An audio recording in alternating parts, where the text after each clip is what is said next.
अस्सलाम वालेकुम, welcome to वाइवल ERP. आज की जो हमारी वीडियो है फाइनेंशियल मैनेजमेंट पर होगी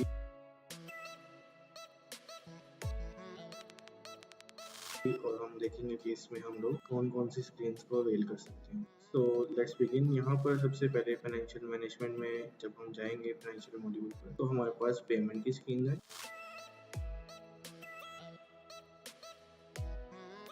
यहाँ पर मल्टी करेंसी पेमेंट्स लिखा हुआ है। दैट मीन्स कि अगर आप इन पीकेआर अपनी करेंसीज को डील कर रहे हो देन आप सिंपली पीकेआर के थ्रू चलेंगे और ये करेंसी नॉट एडिटेबल होगी। ठीक है, अगर आपका वेंडर या आपका कस्टमर जो है या आपके कैश अकाउंट्स और in case of banks accounts जो है वो मल्टी करेंसी में ओपन है, देन ये फीचर आपके पास इनेबल होगा और उसी करेंसी में आ रहा होगा जिस करेंसी में आपने बैंक या कैश के अकाउंट्स ओपन किए होंगे। इन are scenario, in simple scenario, यहाँ पर आपके पास एक कैश की स्क्रीन है जहाँ पर आप कैश के अकाउंट सेलेक्ट कर सकते हैं। अपने चार्ट ऑफ अकाउंट में मौजूदा जितने कैश के अकाउंट्स आप ओपन करेंगे वो सारे यहाँ पर आपको डिस्प्ले होंगे। अब मैंने कैश से कोई पेमेंट करनी है तो मैं सिंपली कैश या पेटी कैश कार्ड सेलेक्ट करूंगा। देन मैं लाइन नरेशन डिफाइन करूंगा। लेट्स से मैं फ्यूल चार्जेस की पेमेंट कर रहा हूँ तो मैं यहाँ लिख दूंगा फ्यूल चार्जेस एंड देन आपने देखा कि यहाँ पर ऑटोमेटिकली कॉपी हो गया है। और उसके बाद हम लोगों ने अगर इसको क्लास वाइज डिफाइन करने हैं, प्रोजेक्ट की पोस्टिंग ले रहे हैं तो देन हम क्लास भी यहाँ पर एलोकेट कर सकते हैं। अदरवाइज हम सिंपली यहाँ पर अपना लेजर जिसमें फ्यूल चार्जेस हिट करवाना चाह रहे हैं वो सर्च करेंगे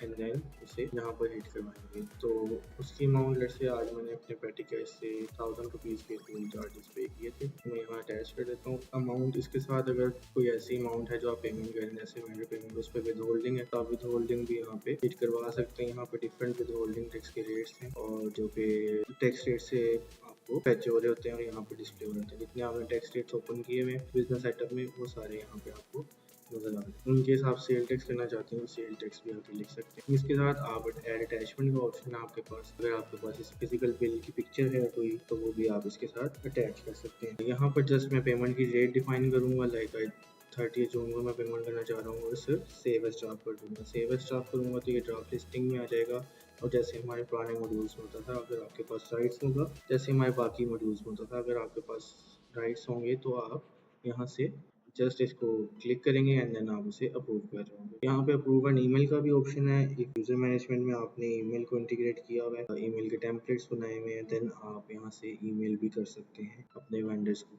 इसके साथ साथ अगर मैं कैश की बात करूंगा तो कैश में आपके पास ये चीज़ें कवर अप हो जाती हैं। यहाँ पर हमारे पास नेक्स्ट स्टेप में बैंक है। बैंक में भी same as it is format follow होगा। यहाँ पे आपको चार्ट ऑफ अकाउंट में मौजूदा जितने बैंक अकाउंट्स होंगे वो सारे शो हो रहे होंगे। आपने जिस बैंक से पेमेंट प्रोसीड करनी है वो आप यहाँ से कर सकते हैं। Let's say testing bank ABC से मैं करना चाह रहा हूँ तो मैं यहाँ पे बैंक नरेशन डिफाइन करूँगा, अपने पे का नाम लिख दूंगा फॉर द रेफरेंस जिसको मैंने पे किए हैं पैसे। उसके बाद मैं चेक नंबर डिफाइन कर सकता हूँ और इन केस अगर मैं यहाँ से चेक नहीं सिलेक्ट कर रहा, इंटरनेट बैंकिंग वगैरह कर रहा हूँ, क्रेडिट कार्ड कर रहा हूँ, तो ये चेक नंबर नेसेसरी नहीं करता, आप इसके बगैर भी वाउचर सेव कर सकते हो। तो यहाँ पर मेरे पास दोबारा ऑप्शन है नीचे। मैं अगर फ्यूल चार्जेस की लेट से अगर मैं दोबारा बात करूँ तो वो कर रहा हूँ या कोई वेंडर पेमेंट कर रहा हूँ तो मैं सिंपली यहाँ से सिलेक्ट कर रहा हूँ एंड देन मैं उसे प्रोसीड कर रहा हूँ। अगर विद होल्डिंग टैक्स लगवाना है, सेल टैक्स लगवाना है तो मैं प्रोसीड कर जाऊँगा। यहाँ पर एक नेक्स्ट स्टेप है जो कि है ट्रांसफ़र के नेम से। ट्रांसफ़र में बेसिकली क्या होता है कि आप अगर एक बैंक से दूसरे बैंक ट्रांसफ़र करना चाह रहे हैं अमाउंट तो आप यहाँ से वो भी कर सकते हैं। यहाँ पे आपको सारे बैंक डिस्प्ले हो रहे हैं और यहाँ पर नीचे तो अगर फॉर एग्जांपल मैं बात करूँ सुनहरी बैंक से टेस्टिंग एक्सवाइजी बैंक पैसे ट्रांसफ़र करना चाह रहा हूँ तो मैं सिंपली यहाँ पे one bank to another bank के लेजर आपस में नॉकअप कर रहा हूँ या सेंड कर रहा हूँ। इधर थर्ड पार्टी भी है ऑप्शन। थर्ड पार्टी मीन्स कि आपने फॉर एग्जांपल इन केस आपका कोई कस्टमर है जो कि डायरेक्टली आपके वेंडर को पेमेंट कर देता है तो उस केस में आप यहाँ पे यूज़ कर सकते हैं थर्ड पार्टी सिनेरियोज को। फॉर एग्जांपल आपका थर्ड पार्टी फॉर्म में आपका कस्टमर सेलेक्ट कर लेंगे, लेट्स से मिसलेनियस कस्टमर है और जो आपका ट्रांसफर टू है उसने वेंडर को पेमेंट कर दी तो हम यहाँ पे बहुत लेजर्स को आपस में नोटबुक कर रहे होंगे। यहाँ पर ये सारी एंट्रीज जब आप परफॉर्म कर लेते हैं तो यहाँ ऑल ट्रांजेक्शन टाइप्स हैं।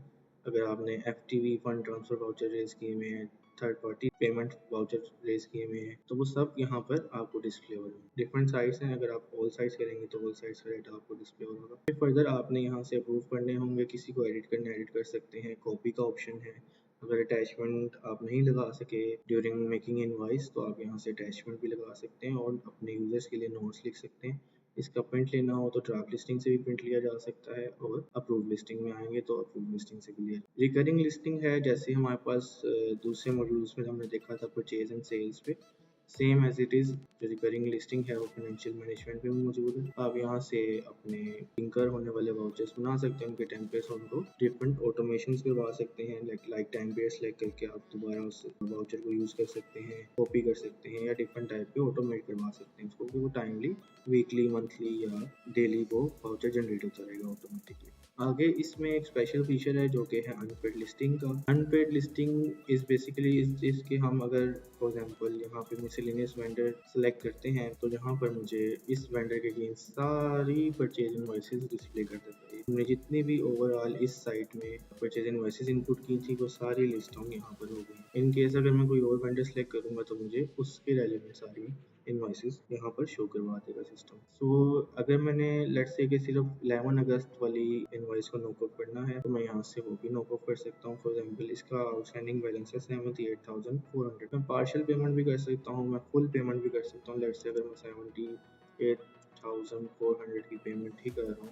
यहाँ पर भी डिस्क्राइब करूँगा 78,400 एंड देन मैं अब सिलेक्ट कर सकता हूँ मैं कैश पेमेंट कर रहा हूँ या बैंक पेमेंट। अगर इन केस में बैंक पेमेंट कर रहा हूँ तो मेरे पास बैंक की ऑप्शन आ जाती हैं जैसे हमने पहले पेमेंट में देखा था। यहाँ पर भी सेम वही ऑप्शन है, आपके चार्ट ओपन के सारे बैंक आपको डिस्प्ले हो जाए। यहाँ पे आप स्नैरी बैंक फॉर एग्जाम्पल मैं सेलेक्ट करता हूँ, मैं कहता हूँ इंटरनेट बैंकिंग है, मैं कहता हूँ नरेशन मेरी है इनवॉइस और उसके बाद मैं इसको सेव कर दूँगा। अगर मैं ईमेल भी सेंड करना चाह रहा हूँ यहाँ से भी मैं ईमेल सेंड, तो ये मेरी पेमेंट नॉक हो गई। अब अगर मैं इसका वेंडर का आउटस्टैंडिंग बैलेंसेस देखना चाहूँ या प्रीवियस इनवॉइसेस देखना चाहूँ तो पेंडिंग है वो सारी मुझे 78,000 वाली तो नॉक हो गई। अब मुझे सिर्फ जो खाली वही इनवॉइसेस शो हो रही हैं। अगर आप यहाँ से पेमेंट को नॉक ऑफ करते हैं तो आपका जो डैशबोर्ड पे हमने फीचर बनाया हुआ है एजिंग का वो ऑटोमेटिकली आपका सेट रहेगा, वो ऑटोमेटिकली आपका कॉन्फ़िगर रहेगा। अगर आप यहाँ से फॉर एग्जांपल नहीं कर रहे पेमेंट्स की नोटिंग तो आपके डैशबोर्ड को एक्यूरेट करने के लिए आगे रिपोर्ट्स में हमारे पास एक फीचर है एजिंग रिपोर्ट्स हैं पेएबल एंड रिसीवेबल एनालिसिस। वहाँ से जाकर आपको one time auto knock off करना पड़ता है एंड देन आपके डैशबोर्ड में ऑटोमेटिकली इम्पैक्ट्स अपडेट हो जाते हैं और आपका डैशबोर्ड एक्यूरेट हो जाता है इन केस ऑफ अगर आपने डैशबोर्ड से रिपोर्टिंग देख रहे होते हैं एजिंग एनालिसिस की। अगर आप यहाँ से कर रहे हैं तो वो डैशबोर्ड को साथ साथ ही एक्यूरेटली लेकर चलता है सिस्टम। इन केस आपने यहाँ पर प्री पेमेंट्स की हुई हैं तो यहाँ पर प्री पेमेंट का भी ऑप्शन है। प्री पेमेंट मीन्स कि आपने लेट्स से कि आपने कैश इन बैंक से पहले पेमेंट्स करती थी, आप बस जस्ट यहाँ पे आके यूजिंग प्री पेमेंट्स करेंगे तो वो ऑटोमेटिकली इनवॉइसेस आपकी जो पहले से प्रीली पेमेंट हुई होंगी वो ऑटोमेटिकली आपको दिखा देगा। आप जस्ट टिक करेंगे और उसके बाद आपकी वो इनवॉइसेस भी नॉक ऑफ हो जाएंगी। यहाँ नीचे फाइनेंशियल मैनेजमेंट में जो सेकंड स्क्रीन है वो है रिसीट की।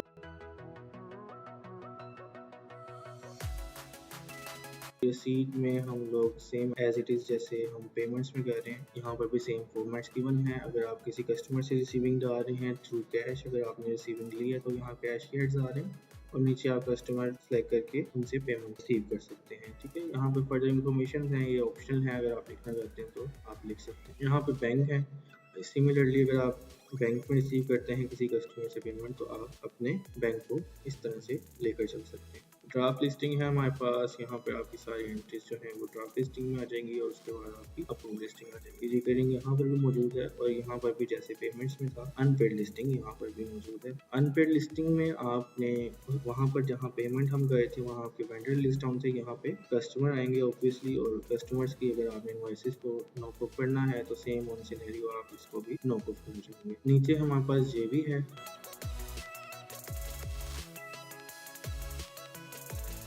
जेबी में आप लोग डेबिट एंड क्रेडिट खुद से करते हैं। यहाँ पर आपके पास डिफरेंट वाउचर्स की ऑप्शंस आ जाती हैं। अगर आप ओपनिंग वाउचर डालना चाह रहे हैं ओपनिंग वाउचर करेंगे, क्लोजिंग है आप क्लोजिंग जनरेट करेंगे। सिस्टम जो है अगर आप क्लोजिंग वाउचर पर क्लिक करते हैं ऑटोमेटिकली आपके सारे लेजर्स को यहाँ पे दिखा देता है जितने लेजर एंडिंग बैलेंसेस हो रहे होते हैं एंड पे और आप एक दफ़ा चेक करके उसे जस्ट पोस्ट कर रहे हो। इन केस ऑफ ओपनिंग आप इंपोर्ट भी कर सकते हैं अपना। यहाँ पर इंपोर्ट फ्रॉम एक्सेल का ऑप्शन है, आपने सिंपल यहाँ पे क्लिक हियर करना है, सिस्टम आपको एक फॉर्मेट दे देगा, उस फॉर्मेट के अकॉर्डिंग आपने डाटा इनपुट करना है और आपकी एंट्रीज जो हैं वो अपलोड हो रही होंगी through Excel. So let's say यहाँ पे मैंने एक फॉर्मेट डाउनलोड किया है, ये हमारा एक जनरल फॉर्मेट है जहाँ पे इसने कोड वाइज मुझे सारा डाटा दे दिया है। यहाँ पे मैं अब अगर अपने वेंडर्स वगैरह को अपलोड करना चाह रहा हूँ तो वेंडर की कोड्स इंपोर्ट कर दूंगा। आपने सिंपली बिजनेस सेटअप से जाकर जो है अपने वेंडर्स को एक्सट्रैक्ट करना है, एक्सपोर्ट टू एक्सेल, और यहाँ पर आपने विद कोड्स उनको विद कोड एंड टाइटल्स आपने पेस्ट कर देना है। आगे आपने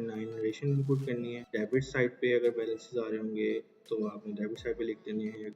वेंडर्स क्योंकि पेबल होते हैं तो उनका यूजुअली क्रेडिट साइड पे आ रहा है। आप क्रेडिट साइड पे बैलेंसेस लिखेंगे और उसको अपलोड करेंगे। लास्ट पे आप ओपनिंग इक्विटी या अपने जिस भी हेड से उसको डेबिट करना होगा आप सेलेक्ट कर सकते हैं, और उसके बाद आप उसकी अपलोडिंग करके सिस्टम में वन गो में ही अपनी एंट्रीज को, ओपनिंग वाउचर्स को क्रिएट कर सकते हैं। अगर आप मैनुअली करना चाहें तो जस्ट बाय एडिंग अ रो आप यहाँ पर कोई भी हेड सेलेक्ट कर सकते हैं। आपका सारा चार्ट ऑफ अकाउंट यहाँ पर शो होता है। आप सर्च करें, आप सेलेक्ट करें, डेबिट करें, हेड को दूसरे को क्रेडिट करें एंड देन आप उसे पोस्ट करें। सिमिलरली अगर इन केस ऑफ एडजस्टमेंट है, अगर आप एक्सपेंस वाउचर डालना चाह रहे हैं तो वो आप सारे वाउचर्स यहाँ से क्रिएट कर सकते हैं उनकी रेलिवेंट वाउचर टाइप्स को देखते हुए। रिकरिंग लिस्टिंग भी यहाँ पर मौजूद है। अगर आप रिकरिंग बनाना चाह रहे हैं कुछ एंट्रीज की तो आप वो भी बना सकते हैं। इसके बाद हमारे पास एक प्लेटफॉर्म है वाउचर लिस्टिंग का।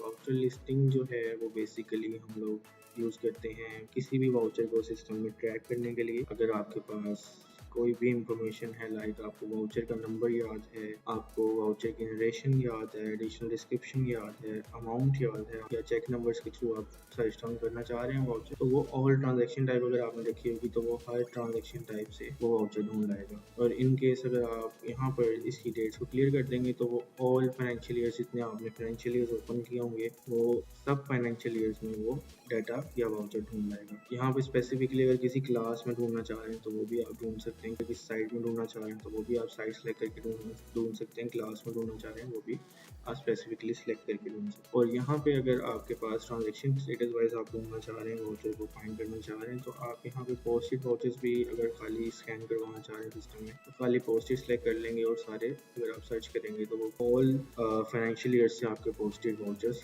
लोड कर देगा। यहाँ पर जो इसने 2545 वाउचर्स जो हैं वो 2545 वाउचर्स यहाँ पर लोड किए हैं और आप इस तरह खुद से देख भी सकते हैं। यहाँ पर फर्दर ऑन डिफरेंट आपके पास ऑप्शन रहती हैं। प्रिपेयर्ड बाय है, यहाँ पर आप फॉर एग्जांपल अगर आप देखना चाह रहे हैं कि आपका किस यूज़र ने कितने वाउचर बनाए हैं। फॉर एग्जांपल ये मेरा एक डेमो यूज़र है, मैं इसको सेलेक्ट करता हूँ। मैं देखना चाह रहा हूँ कि पोस्टेड वाउचर्स जो हैं वो डेमो यूज़र ने कितने बनाए हैं वो मैं देख सकता हूँ। यहाँ पर मुझे 10 की इंफॉर्मेशन आ रही है। These vouchers are made by demo@bs और आप यहाँ से उनकी डेट्स और टाइम भी देख सकते हैं। इसमें फर्दर ऑन डेट भी हैं कि आप प्रिपरेशन डेट देखना चाह रहे हैं कि लास्ट मंथ में मैंने या आपके स्पेसिफिक यूजर ने कितने वाउचर्स बनाए थे वो भी आप ट्रैक कर सकते हैं। और इसमें अप्रूवल के भी हैं ऑप्शंस के किसी वाउचर अगर आप देखना चाह रहे हैं कि किस बंदे ने कितने वाउचर्स अप्रूव किए हैं तो आप वो भी सिलेक्ट करके देख सकते हैं। यहाँ पर फर्दर इन्फॉर्मेशन हैं जैसे आप for example view bye attachment देखना चाहते हैं विदाउट अटैचमेंट और बोथ के कोई ऐसा वाउचर जिसके साथ अटैचमेंट लगी हुई है खाली मुझे वही दिखाएं। तो अगर मैं ये क्लियर करता हूँ फिल्टर्स तो मुझे खाली जिनके साथ अटैचमेंट लगी हुई है वही वाउचर्स डिस्प्ले हो रहे हैं। जैसे ये इन पर अटैचमेंट्स आ रही हैं, इसके साथ 3 है, इसके साथ 1 है, इसके साथ, और इनकेस अगर विदाउट अटैचमेंट देखना चाहता हूँ वो भी आ जाएंगी और बोथ अगर देखना चाह रहा हूँ तो वो भी आ रहा होगा। यहाँ से आप लोग अनपोस्टेड वाउचर्स को वन गो में पोस्ट भी कर सकते हैं। ईआरपी में आप चाहे वो कोई भी वाउचर है, परचेज का है, सेल का है, फाइनेंशियल है, टीपीवी है, बीपीवी है, वो सारे यहाँ लिस्ट डाउन होते हैं। आप जस्ट वन गो में आए और अपने सब वाउचर्स को चेक करके उसे अप्रूव करेंगे तो आपका टाइम भी सेव होगा और वाउचर लिस्टिंग से आप वन गो में सबको अप्रूव भी कर सकते हैं। इन केस आप कैंसिल करना चाह रहे हैं कैंसिल भी कर सकते हैं और इनको एक्सेल एक्सट्रैक्ट करना चाह रहे हैं तो एक्सेल में भी वो आ जाएगी सारी इन्फॉर्मेशन। सिमिलरली अगर आप पोस्टेड से अनपोस्ट करना चाह रहे हैं तो यहाँ पर तो फिल्टर भी मौजूद है। आप पोस्टेड सेलेक्ट करेंगे और यहाँ पे सब वाउचर्स को अनअप्रूव करके आगे उनको फर्दर ऑन डिलीट कर सकते हैं या अगेन आप चेक करके पोस्ट कर सकते हैं। नेक्स्ट जो स्क्रीन है हमारे पास है वो बजट प्रोजेक्शन की।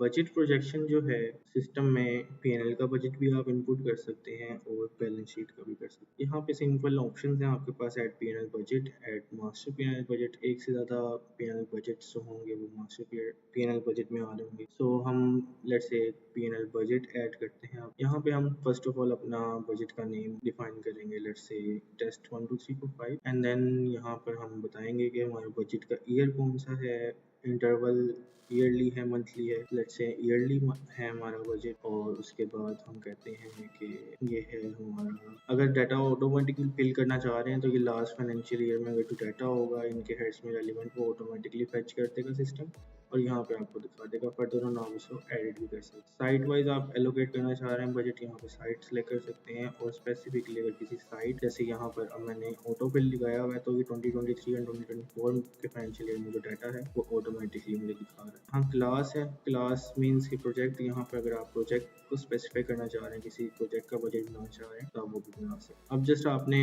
बजट का नेम डिफाइन कर दिया और सारी ऑप्शंस आपने डिफाइन कर दी, नेक्स्ट पे क्लिक करना है। जैसे ही नेक्स्ट पे क्लिक करेंगे तो अब आपके पास फिगर्स इनपुट करने की ऑप्शन अवेलेबल हो जाएंगी। यहाँ पे आप डबल क्लिक करें, सेल्स में अपने इनपुट करें फिगर। लेट से मैंने टारगेट बनाया हुआ है कि मैंने कमिंग फाइनेंशियल ईयर में जो सेल्स हैं वो करनी है 40 लाख की, मैंने सेल करनी है 4 मिलियन की। उसके बाद इसका क्लोज कर दूंगा और ये मेरा अपडेट हो जाएगा। इसके साथ ही अगर मैं यहाँ पर CGS के हेड्स पे कुछ एक्सपेंसेस डालना चाहता हूँ या एडमिन कोस्टिंग में एक्सपेंसेस डालना चाह रहा हूँ तो वो मेरे सारे यहाँ पर लिस्ट डाउन हो जाएंगे। जैसे एडमिन कोस्टिंग आ रही है और ये अदर इनकम आ रही है, यहाँ पर मैं लिख सकता हूँ। और वन टाइम जब मैं डबल क्लिक करके कुछ भी लिखूंगा उसके बाद मुझे जैसे से क्लोज करना होगा, लाइक मैं इसमें 8000 इनपुट करता हूँ और उसके बाद मैं इसे क्लोज कर देता हूँ तो ये 80,000 मेरे यहाँ पर ट्रैवलिंग में लोड हो गया। उसके बाद जस्ट मैंने इसे सेव करना है और जैसे हम सेव करेंगे वो यहाँ लिस्ट डाउन हो जाएगा बजट, और आप उसको फर्दर ऑन एक्सेल में भी ले सकते हैं, और यहाँ पर अटैचमेंट लगाना चाहते हैं तो वो भी अटैचमेंट भी लगा सकते हैं। यहाँ बैलेंस शीट की ऑप्शन है, अगर आप बैलेंस शीट के बजट बनाना चाहते हैं तो सिमिलरली जैसे हमने P&L के बजट बनाए थे वैसे ही हम यहाँ बैलेंस शीट का बजट भी बनाएंगे। यहाँ पर बैलेंस शीट के ऑप्शन आ जाते हैं हमारे पास, जैसे यहाँ पर नेम डिफाइन करेंगे और यहाँ सारे बैलेंस शीट के हेड आ रहे होंगे, आपके एसेट्स एंड आपकी लायबिलिटीज। यहाँ पे ग्रोथ का फीचर भी है, लेट्स से कि आपका जुलाई में एक बजट था, उसके बाद ग्रोथ आप 10% डालेंगे तो वो ऑटोमेटिकली तमाम फर्दर मंथ्स में उसकी ग्रोथ को काउंट कर रहा होगा 10% के साथ। और सिमिलरली अगर ईयरली बनाना चाह रहे हैं तो वो ईयरली भी आपका यहाँ पे अपडेट हो जाता है। हमारे पास बजट की जो रिपोर्टिंग है हम वो भी देख सकते हैं। यहाँ पर हमारे पास रिपोर्ट सेंटर में एक रिपोर्ट है जो कि है हमारे पास बजट वेरिएंस बाय क्लास। यहाँ पर हम लोग अपने जो अब हमने बजट क्रिएट किया था उसको और अपनी जो एक्चुअल फिगर्स हैं उनके वेरिएंसेस देख सकते हैं। यहाँ पे जस्ट मैं एक दफ़ा क्लिक डाउन करूँगा अपने फाइनेंशियल ईयर के बजट को। यहाँ पर मैं सिंपली इसको लेट्स से 2023 एंड 2024 का बजट देखना चाह रहा हूँ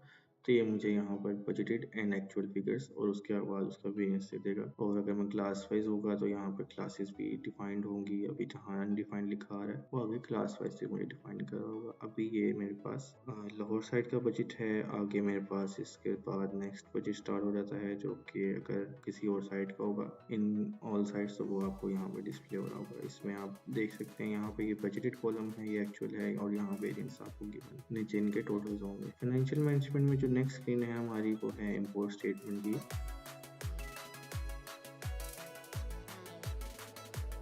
इंपोर्ट स्टेटमेंट में हम लोग बेसिकली अपनी बैंक स्टेटमेंट को इंपोर्ट करते हैं और उसकी बेसिस पे अपने BPV BRVs यहाँ पे ऑटोमेटिकली बनवा सकते हैं सिस्टम से। अब हम क्या करेंगे कि हमने सिंपली यहाँ पे इंपोर्ट फ्रॉम एक्सेल पे क्लिक करना है। यहाँ पर हम लोगों ने एक फॉर्मेट डाउनलोड करना है, सिस्टम जनरेटेड होगा और उसके अकॉर्डिंग अपनी डाटा इनपुट कर देना है। अब बैंक से अपने एक्सेल में या PDF में बैंक स्टेटमेंट ले सकते हैं और उसके बाद इस फॉर्मेट के अकॉर्डिंग यहाँ सिस्टम में आप अपलोड करेंगे। जैसे यहाँ पर मैंने एक बैंक स्टेटमेंट अपलोड की हुई है, सिंपल यहाँ चूज फाइल पे करेंगे आपकी अपलोड हो जाएगी और यहाँ से आप क्लिक हेयर के थ्रू फॉर्मेट डाउनलोड कर सकते हैं इसका। यहाँ पर आपके पास डिफरेंट एंट्रीज अब डिस्प्ले होना शुरू हो जाएंगी जो कि आपकी बैंक स्टेटमेंट में आ रही होंगी। इन केस आप बैंक की एंट्रीज जो हैं वो financial management payment and receipt से नहीं करते, BPV BRVs नहीं बना रहे, आप बैंक स्टेटमेंट इनपुट करके वन गो में करवा सकते हैं। यहाँ पे आपने जस्ट इस पे वन टाइम क्लिक करना है, ये आपसे सेकंड इम्पैक्ट पूछेगा। अगर ये डेबिट हो रही है पेमेंट तो आपने बताना है कि क्रेडिट आपने क्या किया है। यहाँ पे आपका बैंक डेबिट हुआ है तो आप बता रहे होंगे कि क्रेडिट क्या हुआ है, वो आप लिख सकते हैं कुछ भी, यहाँ कस्टमर्स लिख सकते हैं और डिफरेंट हेड्स हैं। अगर आपको कहीं से पैसे आ रहे हैं तो आप वो भी डिफाइन कर सकते हैं। कोई लाइबिलिटी आपने लिया वो भी आप यहाँ डिफाइन कर सकते हैं। स्पेसिफिकली किसी क्लास साइट में आपने इस एंट्री को बनाना है तो आप साइट नेम में सेलेक्ट कर रहे होंगे और क्लास अगर फर्दर करना चाहते हैं तो क्लास में कर रहे होंगे। इस एंट्री को जब आप बना लेंगे इसका सेकंड इम्पैक्ट अपडेट कर देंगे। लेट्स से मैं यहाँ मिसलेनियस कस्टमर को सिलेक्ट कर लेता हूँ दिस वन और मैं यहाँ पे ऐड करूँगा तो ये मेरी एंट्री कंप्लीटेड टास्क में चली जाएगी और ऑटोमेटिकली ये मेरा एक बैंक रिसीट वाउचर बन जाएगा। सिमिलरली यहाँ पे अगर मैं इसको एक्सक्लूड कर देता हूँ तो ये एक्सक्लूड लिस्टिंग में चला जाएगा। फर्दर में आप उसे चेक करके डिलीट कर सकते हैं, रिमूव कर। यहाँ पे जस्ट मैं इसे एक दफ़ा ऐड कर देता हूँ। ऐड हो गया, यहाँ नॉर्मलिटी टास्क में आपके पास शो होगा। नेक्स्ट जो है इसमें एक और फीचर भी है। अगर आप इंपोर्ट स्टेटमेंट में पहले से आपने एंट्रीज की हुई हैं, तो लेट से आपने पहले से VPVs एंड VIVs बनाए हुए हैं, तो ये आपको वन टाइम शो कर देता है कि इस तरह की एक अमाउंट हमारे पास पहले भी है, इस तरह का एक वाउचर हमारे पास पहले भी है जिसकी डेबिट क्रेडिट सेम नेचर के हैं, सेम डेट है, वो आपको हाईलाइट कर रहा होगा सिस्टम कि आप इसको दोबारा प्रोसीड करना चाहते हैं या नहीं। तो अगर इस तरह की कोई एंट्री आप बैंक स्टेटमेंट में री अपलोड करेंगे तो आपको सिस्टम एक दफ़ा वार्निंग या अलार्मिंग यहाँ पे आपको बता देगा कि आपकी ये एंट्री पहले भी सिस्टम में मौजूद है, आप एक दफ़ा चेक कर लें कि आप दोबारा बनाना चाह रहे हैं। फाइनेंशियल मैनेजमेंट में हमारी जो लास्ट स्क्रीन है वो है अपलोड बैकअप डाटा।